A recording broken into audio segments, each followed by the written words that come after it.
Bonjour, bonjour et bienvenue sur ActuFoot Podcast, le podcast consacré au football avec un grand F, qu'il soit amateur ou professionnel, jeune ou senior, enfin bref, un podcast de football réalisé par des observateurs avisés du ballon rond. Et pour m'accompagner, Warren Messina. Bonjour Warren, j'espère que tu vas bien. Très bien, merci Rida, je vais très bien. Et Warren, aujourd'hui, on va s'intéresser à un sujet qui secoue un peu le football français actuellement, ce vieux serpent de mer qui ne cesse de sortir presque tous les ans. Je parle bien entendu de ce projet d'une Ligue 3. Les 18 clubs de l'actuel National 1 sont prêts à emboîter le pas. Après un échec en 2018, est-ce que cette fois-ci c'est la bonne ? Pour en parler, on reçoit le spécialiste du N1 sur actufoot.com. Je parle bien entendu de Geoffrey Leplan. Bonjour Geoffrey. Bonjour Rida, bonjour Arène. Alors Geoffrey, justement, avant de recevoir Gilbert Guérin, président d'Avranches et président de l'UCN, Union des clubs de National, la semaine dernière, donc ce vieux serpent de mer a refait surface. On reparle encore une fois d'une Ligue 3 à la place de cette N1. Et oui, on reparle de cette Ligue 3 parce que voilà, la crise sanitaire est arrivée et forcément les soucis économiques aussi. Donc il n'y a plus forcément de rentrée d'argent pour tous ces clubs de national au niveau des billetteries, des buvettes, et les droits TV sont très limités aussi pour ces clubs-là, et c'est peut-être le bon moment pour ces 18 clubs d'obtenir aussi ce statut professionnel. Est-ce que justement aussi cette Ligue 3 ne pourrait pas pousser le football français vers une réforme ? Évidemment, ça pourrait arriver aussi à une réforme de tous ces championnats, puisque si on enlève aussi ce championnat national, on arriverait à une Ligue 3, et donc le National 2 deviendrait ce qui serait le championnat national, et cela pourrait amener aussi tout le football à se moderniser et à changer de format en tout cas. Alors, pour la première fois, on a quand même un truc assez... Alors pour la première fois, je ne sais pas, j'ai eu du mal à retrouver un peu les choses, mais il me semble que c'est en tout cas la première fois que les 18 présidents de ce championnat, qui était à 20 d'ailleurs à un moment donné, sont d'accord. C'est la première fois qu'ils se réunissent tous ensemble autour de la table pour évoquer notamment ce sujet. C'est pas leur seule recommandation, mais en tout cas c'est l'une des grandes des gros sujets qu'ils ont abordés. C'est cette Ligue 3 professionnelle. Donc c'est vrai que c'est la première fois pour eux qu'ils arrivent à tous se mettre d'accord dans la même voie. Et justement, messieurs, autour de cette table, j'ai envie de savoir un peu qui est pour, qui est contre. La Ligue 3, si jamais la Ligue 3 venait à voir le jour, je sais pas, Warren, qu'est-ce que toi tu en penserais concrètement ? Aujourd'hui, je trouve ça ambitieux d'avoir une Ligue 3 professionnelle. Bon, il y a pas mal de choses, il faut voir qu'est-ce qu'on appelle professionnel, mais les droits télé sont déjà partagés sur 2 championnats, Ligue 1, Ligue 2. Il y a de gros problèmes financiers en Ligue 1 liés à la crise du Covid, la rentrée des différents sponsors et le fiasco Mediapro et tout ce qui engendre derrière. De devoir repartager encore le gâteau à 3 divisions, ça peut devenir vraiment compliqué. Donc je pense qu'il risque d'avoir les clubs du dessus qui vont faire un blocage. Donc est-ce que c'est le meilleur moment pour faire justement cette Ligue 3 ? Je ne suis pas sûr. Peut-être réfléchir à d'autres éventualités. Ça, on en parlera un peu plus précisément, mais pourquoi pas une Ligue 2 à 2 poules ? Donc c'est des choses qu'il faut peut-être réfléchir. Mais en tout cas, là, aujourd'hui, il y a 58 clubs. Ça ferait 58 clubs pro. Aujourd'hui, on est à 58 clubs. Ça me paraît compliqué. Je pense qu'au vu des derniers éléments, et ce que disait Maxime Saada de Canal+, ils veulent plus diminuer le nombre de clubs pro en Ligue 1. Donc est-ce qu'on peut avoir ces 58 clubs, du moins descendre à peut-être 40 clubs pro, mais dispatchés différemment avec 16 ou 18 clubs en Ligue 1, en Ligue 2, voir comment ça peut se passer. Donc, pour moi, aujourd'hui, je serais plutôt contre. Il faut d'ailleurs savoir, pour appuyer ton propos, que là, en février, les clubs de Ligue 2 ont refusé une offre, une aide pour ces clubs de N1, une aide qui devait se chiffrer à près de 5 millions d'euros, ce qui vaut à peu près à 270 000 euros par club, ce qui est pas mal. Toi, Geoffrey, sur cette Ligue 3, quel est ton point de vue ? Moi, je serais plutôt partisan, on va dire, plutôt pour cette Ligue 3. C'est vrai que ces clubs de national, depuis des années, ils se battent financièrement et souvent ils sont déficitaires, on va dire, en fin d'année. Et c'est très compliqué pour ces clubs de national, contrairement, on va dire, aux autres ligues. Oui, il y a toujours des cas financiers qui sont compliqués pour les clubs, mais le championnat national regroupe souvent beaucoup plus de clubs aussi qui sont dans le dur financièrement. Et je pense qu'au contraire, cette crise média pro, on va dire, a entraîné bien sûr une baisse des droits TV pour cette saison, mais faut pas oublier qu'il y a aussi un appel d'offres qui va être relancé aussi pour les prochaines saisons. Et pourquoi pas peut-être modifier aussi ce format du national. Et ça pourrait passer aussi par une restructuration de la Ligue 1, la Ligue 2 et de la Ligue 3. Ouais. Et pourquoi pas faire aussi comme les autres grands championnats, avoir une Ligue 3 avec 2 poules, comme tu en parlais, Warren. Ou une Ligue 2 avec... Là, ça ferait vraiment beaucoup de clubs avec une Ligue 3 à 2 poules. Ça ferait énormément de clubs pro. Moi, je voyais plus une Ligue 2 réfléchir aujourd'hui une Ligue 2 à 2 poules. Pareil, il y a un moment, on va avoir la question, est-ce qu'on fait monter les réserves ou pas ? C'est qu'aujourd'hui, est-ce qu'un club... PSG avait arrêté sa réserve, mais PSG, Monaco, qui ont des effectifs assez importants, est-ce que ce ne serait pas la bonne occasion aussi de pouvoir les faire monter, que ce soit ces clubs-là qui soient ces clubs pro en plus, puisqu'ils fonctionnent avec beaucoup de joueurs pro. Pourquoi pas ? C'est en tout cas la question qu'on peut se poser. D'ailleurs, un petit mot quand même sur le N1 actuellement. Le N1 actuellement, donc, c'est 18 clubs, c'est 13 clubs amateurs, entre guillemets, et 5 clubs pro, puisque les clubs qui descendent de Ligue 2 gardent le statut pro pendant 2 saisons. Pendant 2 saisons, et cette année, il y a aussi, en raison de la crise sanitaire, il y a eu aussi 2 clubs qui ont bénéficié aussi ou 3 clubs même, qui ont bénéficié de ce statut pro pour une saison supplémentaire. Donc il y a le Red Star, Bourg-en-Bresse et Quevilly-Rouen, qui devrait d'ailleurs même retrouver aussi la Ligue 2 et donc conserver son statut pro la saison prochaine. Donc en cas de perte, bien évidemment, de ce statut pro, il y a aussi ce sujet autour de la formation, puisque le club perd son centre de formation, entre guillemets, il ne pourra plus avoir... Ça, c'est problématique pour les clubs. Ça, c'est un vrai problème. Ça je rejoins, c'est vrai que c'est un vrai problème, parce que c'est des clubs, ils veulent former... ils dépendent beaucoup de la formation des joueurs, ça coûte beaucoup d'argent de former, et du jour au lendemain les jeunes ils n'ont plus cette possibilité de donner un contrat à des jeunes, et les jeunes ils peuvent partir librement dans n'importe quel autre club. Donc ça, je peux comprendre cette frustration et ce danger pour ces clubs-là. Justement, je vais reprendre des propos de la part du directeur général du HAC du Havre, de Pierre Ventier, qu'il a déclaré à Foot Normand, où justement, lui, il était pour cette montée, parce que lui, il expliquait que c'est important quand même qu'il y ait une contrepartie quand même pour les clubs pro actuels, et que pourquoi pas justement que dans cette Ligue 3 soient autorisées les réserves de clubs pro, mais il met une limite, à la limite de 3. Est-ce que ça peut être une idée, ou est-ce que c'est... Est-ce que c'est 3 en Ligue 3 3 en Ligue 3. Avec la possibilité à un moment de monter en Ligue 2 ? Non, 3 en Ligue 3. Voilà, 3 en Ligue 3. Ça peut se comprendre, parce que ce ne serait pas logique non plus que demain la Ligue 3 soit que des réserves. Ouais. Bon, même si aujourd'hui on s'aperçoit que la plupart des réserves pro, elles jouent plus le maintien que la montée en N2, mais... Ils font aussi des championnats où ils n'ont quasiment pas d'objectif hormis le maintien, puisqu'ils ne peuvent pas monter. C'est compliqué. Peut-être là, ça pousserait justement ces clubs-là à aller chercher la montée et être un peu plus compétitifs tout au long de l'année. Et justement, pour continuer un peu ce débat, on va avoir le président d'Avranches, et donc président également de l'UCN, Union des clubs de national, Gilbert Guérin. Bonjour Gilbert. Bon, déjà, comment allez-vous ? Et moi, ça va bien, je viens de me faire vacciner. Alors, je pense que ça va tenir, mais... Justement, on était en train de débattre autour de cette Ligue 3. Aujourd'hui, concrètement, quelle est l'importance pour les clubs de N1 d'avoir cette Ligue 3 et de professionnaliser ce championnat ? Écoutez, cette importance, elle est vitale. Elle est vitale maintenant. Elle était urgente. Ça fait 2 ans, 3 ans, quand on a monté l'association. Maintenant, elle est vitale. Parce qu'elle est vitale financièrement. Oui. Elle est vitale au niveau reconnaissance, quoi. Oui, bien sûr.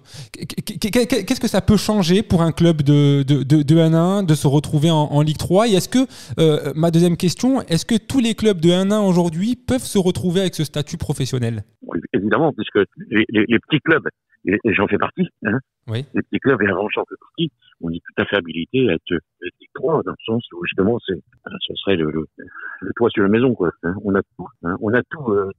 Je sais pas, je monte en voiture. On vous entend plus.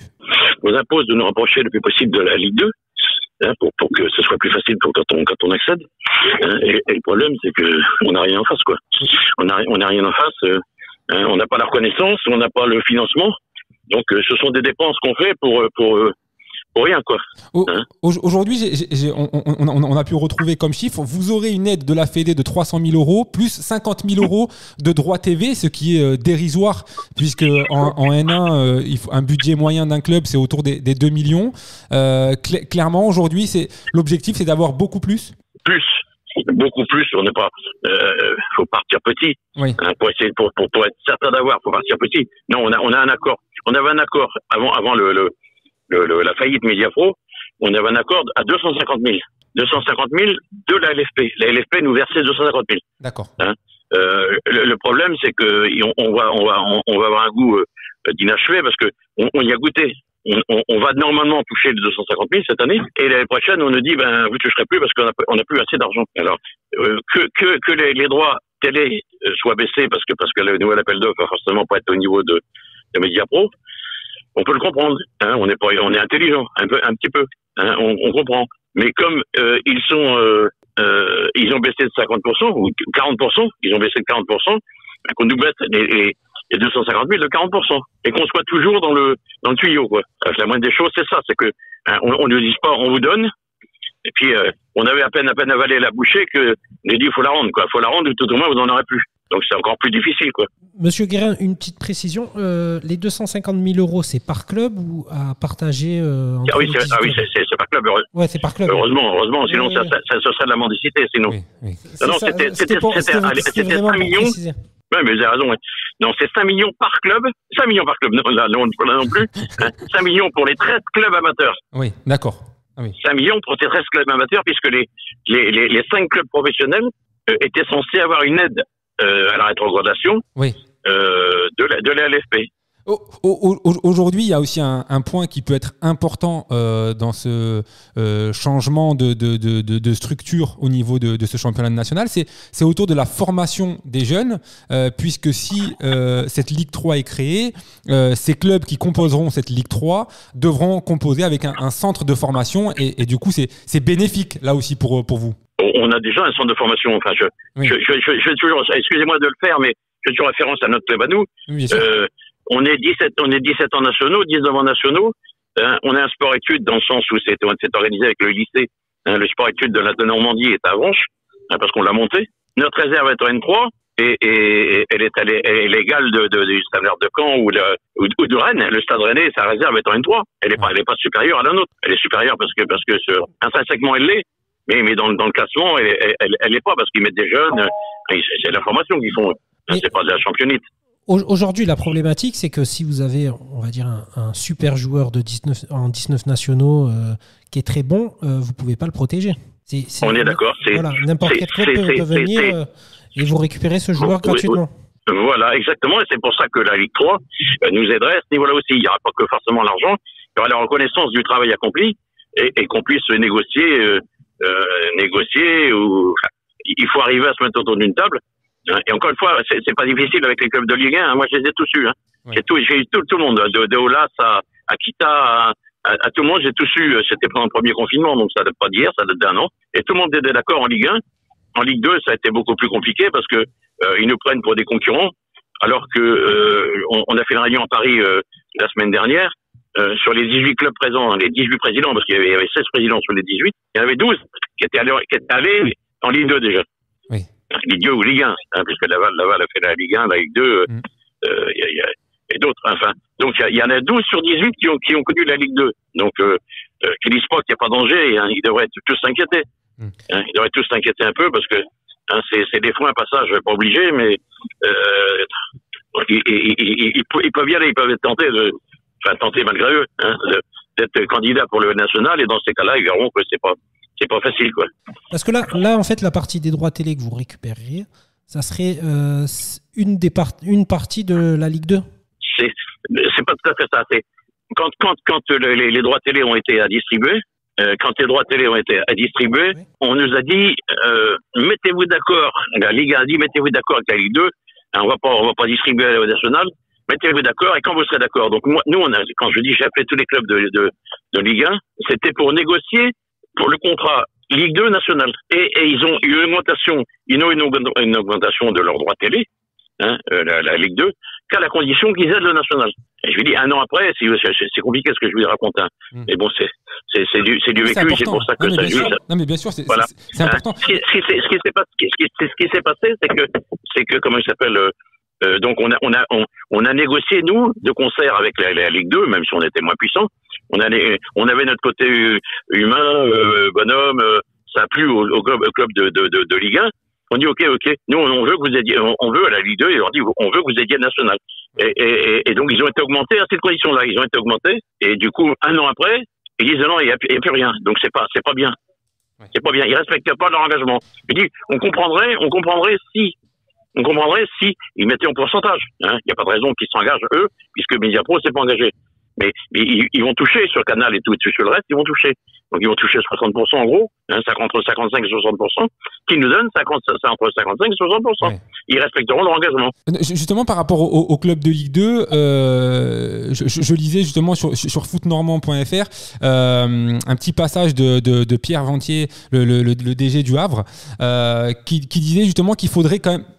Cette Ligue 3 peut être envisageable, mais qu'il faudrait quand même une contrepartie, avec notamment cette contrepartie qui serait peut-être, pourquoi pas, une possible montée des réserves pro. Contrepartie, ça peut vous intéresser ou c'est quelque chose sur lequel vous êtes quand même plus ou moins fermé? À condition que ça soit limité. Oui. À condition que ça soit limité et qu'il le gagne sportivement, ce qui n'est pas donné, ce qui n'est pas gagné d'avance. Oui, clairement. Ça, à condition que ça soit. Si c'est sportivement, c'est acquis, il n'y a pas de raison. Il n'y a pas de raison que ça se passe comme ça dans les championnats d'Europe. On peut pas réclamer d'avoir une Ligue 3 comme tous les pays d'Europe civilisés, entre guillemets, entre tous les grands pays d'Europe de football. On peut pas réclamer d'avoir une Ligue 3 comme eux. Et puis eux, ils ont des clubs, des réserves de clubs pro. Ils vont dire non, sauf ça. J'ai une question. Et éventuellement une Ligue 2 à 2 poules. Ça pourrait. Ça a été. À mon avis, on abaisse le niveau. Je pense qu'on abaisse le niveau. Et je suis pas sûr qu'ils soient d'accord. Parce qu'on va grossir le nombre de clubs. Mais pourquoi pas? Mais on va surtout avec des disparités très très importantes. On va surtout avec Avranches, si Avranches se maintient. Avranches ou Chambly ou contre Strasbourg. Enfin, on l'a déjà fait. On est allé gagner à Strasbourg. Parce qu'aujourd'hui, ce qui est aussi très compliqué au niveau national, c'est qu'aujourd'hui, c'est la poule où il y a le plus de descentes. 4 descentes tous les ans, c'est très complexe. Sur 18 clubs, 4 descentes. Oui. La solution à ça, c'est de faire un groupe de National, qui ne soit de National 2, qui ne soit plus National 2, qui soit CFA, qui soit vraiment CFA, championnat de France amateur, avec un champion de France amateur, comme vous êtes jeune sans doute, votre voix. Moi, j'ai connu ça, c'était Quevilly, les Pierrot de Strasbourg, le Gazelle d'Ajaccio, qui étaient champion de France tous les ans. Il y avait 4 groupes en France de CFA, et à la fin, il y avait une finale, qui était radio-télévisée, et à l'époque, c'était même pas télévisé, mais il y avait la radio, et c'était un truc important. Quevilly était nombre de fois champion de France, et c'est bien, il y a un titre, et à ce moment-là, on ferait 3 groupes en France, au lieu d'en faire 4. 4, et du coup, il y aurait 3 descentes. Si jamais cette N1 devient Ligue 3, forcément, ça va il va y avoir effet boule de neige sur le N2 qui va devoir forcément se redéfinir, j'ai envie de dire. C'est un impératif. Juste une question.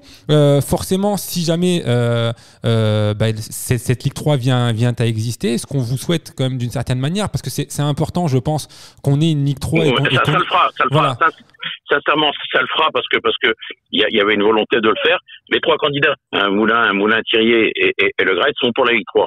D'accord. Ils commandent pas la LFP, vous me direz. Ils commandent pas la LFP, mais la LFP n'est pas contre. Elle est pas complètement contre. Monsieur Quillot, alors on fait par les absents. Monsieur Quillot était pas contre. Il voulait simplement que ça soit géré pendant un moment au moins, parce qu'il n'y a pas les infrastructures pour ça, géré par les FFF. Mais il n'était pas contre. Juste une petite question au niveau du budget. C'est quoi le budget de déplacement sur une saison entière? Parce que Avranches, sur la carte de France, les déplacements, quand vous devez vous déplacer à Sète, peut-être à Villefranche-Beaujolais. Oui, mais je vais vous dire, le budget n'est pas colossal, mais parce qu'avant, je suis organisé autrement peut-être un peu que les autres. Hein. Je vais vous dire, on est à la campagne ici. Le bus, il nous appartient. Oui. Les chauffeurs sont des bénévoles. C'est un bus couchette. Hein, on est allé à Annecy, donc il y avait 850 km ce week-end, 900 km. On est parti la veille en TGV. Les joueurs sont partis à la veille. Les dirigeants et les chauffeurs bénévoles sont partis en bus. On a récupéré à la gare des joueurs. Et dans la nuit de samedi à dimanche, on est rentré à Avranches. Oui, d'accord. Vous faites tous vos déplacements en bus aujourd'hui? Non, pas tous, parce que quand on descend pas en bus, on descend en TGV ou en avion. Ouais. Mais il y a beaucoup de déplacements qui sont faits. Et le championnat national est beaucoup dans l'ouest. Oui. Regardez, il est dans le nord-ouest, il est à nord-ouest. C'est vrai qu'il y a quand même beaucoup de clubs là-haut. Une question concernant, pour revenir sur ma question tout à l'heure, elle m'est revenue. Est-ce que vous avez commencé à réfléchir justement à une définition un petit peu de ce que pourrait être la Ligue 3 et justement un petit peu du cahier des charges, voilà, que les clubs devront respecter pour pouvoir accéder à cette Ligue 3? On a déjà, la fédération l'a fait pour nous. La fédération et la LFP, alors, preuve qu'ils sont conscients. La fédération et la LFP ont établi un cahier des charges. Ce qu'on appelle la licence club. Ouais. La licence club qui existe pour la Ligue 2, mais qui existe aussi pour le national. La licence club avec mesures d'éclairage, mesures de terrain, les centres d'entraînement, les kinés à temps plein, les directeurs de club à temps plein. Il y a tout un cahier des charges. Quand je dis qu'on a les mêmes contraintes, on en a même. Oui, mais il faut parler de transport. En transport, on fait plus de kilomètres que n'importe quel club en France.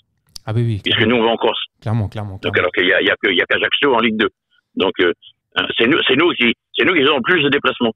Alors forcément, on n'a pas des jets privés ni des avions privés. Est-ce que si on dit que un club de national a les charges d'un club pro avec les recettes d'un club amateur, on est dans le vrai? Vous êtes dans le vrai parfaitement. Même si on est aidé par la fédération, il faut le reconnaître. La fédération nous aide. Et là aussi, on est des seules fédérations en France. Il n'y a plus d'élections maintenant, on peut le dire. On est une des seules fédérations où la fédération aide les clubs amateurs de N1, N2, N3. Oui, donc c'est important. Plus N1. Mais faut le reconnaître. Il y a du bout de feu. Et je dis encore une fois, le Graët est la bonne personne, sans doute. L'élection est passée. Et Graët est sans doute la bonne personne. Même si Thierry avait des idées. Mais bon. En parlant justement de la fédération, justement en octobre dernier, quand elle a donné l'accord à ce que vous puissiez justement continuer en même temps que la Ligue 1 et la Ligue 2, est-ce que justement c'est pas un peu un appel du pied pour dire effectivement le N1 c'est pas comme les autres championnats amateurs? Oui, mais tout le monde a conscience. Je veux dire, encore une fois, c'est du comment appelle-t-on ça? Encore une fois, il y avait une boisson qui s'appelait c'était pas de l'alcool, mais ça y ressemble. Le Canada Dry. On est un championnat Canada Dry un peu, quoi. C'est ça, un championnat hybride. Parce que voilà, un championnat hybride, hybride ou Canada Dry, c'est ça, voilà. Vous avez aujourd'hui tous vos joueurs, on va pas dire ils sont professionnels, mais ils vivent du football. Oui, vous avez des joueurs... Je vous arrête, monsieur. Ils sont tous professionnels. Oui. Voilà, ils sont tous professionnels. Ils sont tous, ouais. Il y a personne que le chômage, il y a personne qui travaille à côté. Oui. Personne n'est étudiant. D'accord. Et les contrats fédéraux peuvent coûter plus cher qu'un contrat professionnel? C'est pas ils peuvent, à la base, ils coûtent plus cher. D'accord. Jean-Michel Aulas en croyait pas ses oreilles. Il disait tu te trompes. Je dis non, monsieur Aulas. Et c'est les dirigeants de la Fédé qui ont dit non, il a raison. Gilles Berguerin, il dit c'est vrai, ça coûte plus cher à la base. À quelle part à peu près? C'est pour ça que les clubs. Oh, il y a pas une fortune. Il y a 200 ou 300 euros. 200 ou 300 euros. C'est quand même mais c'est pas normal. Ouais, multiplié par le nombre de joueurs, ça fait quand même beaucoup pour un club. Oui, enfin les joueurs, je parle des joueurs à la base, moi. Oui. Et les joueurs à la base des contrats pro, quoi. Bien sûr. Mais c'est pas normal, ça fait partie des inepties, quoi. Carrément. Quand un joueur chez nous, par ailleurs, prend un carton jaune, un carton rouge, il prend 4 matchs ou 5 matchs pour la même faute par rapport à un club pro, parce qu'il c'est leur métier. Ouais. Et nous, c'est notre métier aussi. Donc, il y a des choses qui sont anormales. Justement, et pour terminer, est-ce que, nous, en tout cas, c'est l'impression qu'on a ici entre nous, Est-ce que cette fois-ci, parce que c'est quand même, vous êtes bien placé pour le savoir, c'est un vieux serpent de mer cette histoire de Ligue 3. Est-ce que on a quand même l'impression que cette année, cette fois-ci, c'est la bonne. C'est aussi l'impression que vous avez, vous nous l'avez déjà dit un peu tout à l'heure, mais c'est un peu l'impression que vous avez cette fois-ci. On est proche de tout ça. Ou alors, je pense qu'on est proche de couteau et mieux parce que je dis c'est vital. C'est vital. On demande 1% des droits télé, donc c'est quand même pas non plus. On demande 1% des droits télé quand on sait que ce qu'on nous donne, qu'on demande, il est donné 30 fois cette somme-là aux agents de Ligue 1 et Ligue 2, les agents sportifs. Il est donné 145 millions. Vous avez des chiffres comme moi. On demande nous 5 millions pour 18 clubs.